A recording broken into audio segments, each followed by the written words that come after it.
సంక్రాంతి పండుగకు ఒక్కరోజు ముందు భోగి పండుగ జరుపుకుంటారు.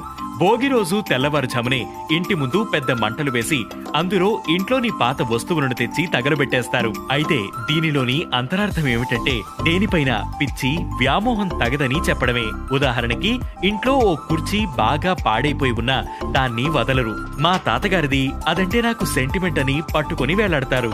పాడైపోయిన పాత వస్తువుల్ని అంత సులువుగా వదులుకోలేకపోతే రేపొద్దున తుచ్చమైన ప్రాణాన్ని స్వేచ్ఛగా ఎలా వదులుకోగలవు? అంతవరకు ప్రాణభయంతో నిశ్చింతగా ఉండగలవా? ఉండలేవు.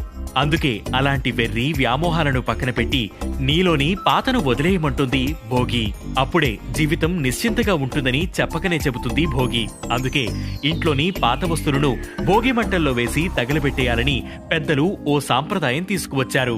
దీని ద్వారా నశించిన వస్తువులపై వ్యామోహం పోతుందని, ఏదీ శాశ్వతం కాదనే విషయం బోధపడతాయని వారి నమ్మకం. మన లోపల పాతుకుపోయిన పాతను వదులుకోవడానికి భోగి మంట ఉపకరిస్తుంది.